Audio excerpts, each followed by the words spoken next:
আফগানিস্তানের সঙ্গে ছিল বাঁচা মরার লড়াই। সেই লড়াইয়ে আপাতত হাসি চওড়া করেছেন লিটন দাসরা।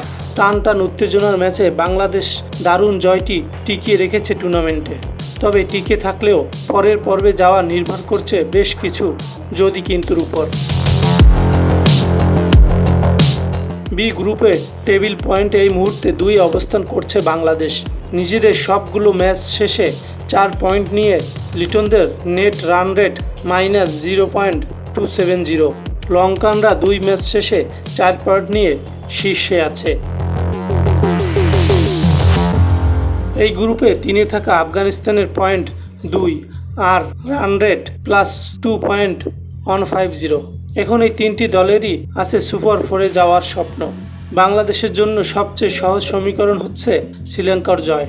এই গ্রুপের শেষ ম্যাচে যদি শ্রীলঙ্কা আফগানিস্তানকে হারিয়ে দেয় তাহলে বাংলাদেশ লঙ্কানদের সঙ্গে ঠাঁই পাবে সুপার 4-এ। কিন্তু আফগানিস্তান জিতে গেলেই হিসাব হয়ে যাবে কঠিন। তখন অনেক কঠিন হিসাব মিলাতে হবে। এই গ্রুপে এখনও সবচেয়ে ভালো রান রেটে আফগানিস্তান। শ্রীলঙ্কাকে যে কোনো ব্যবধানে তারা হারালেই নিশ্চিত করবে সুপার 4। তবে বাংলাদেশকে যদি লঙ্কানদের টপকে যেতে হয় নেট রান রেটে, তবে রশিদ খানদের চাই বড় ব্যবধানে জয়। আফগানরা যদি আগে ব্যাট করে শ্রীলঙ্কাকে 65 বা তার বড় ব্যবধানে হারায় তাহলে আফগানিস্তানের সঙ্গে সেরা 4-এ উঠবে লাল সবুজের প্রতিনিধিরা।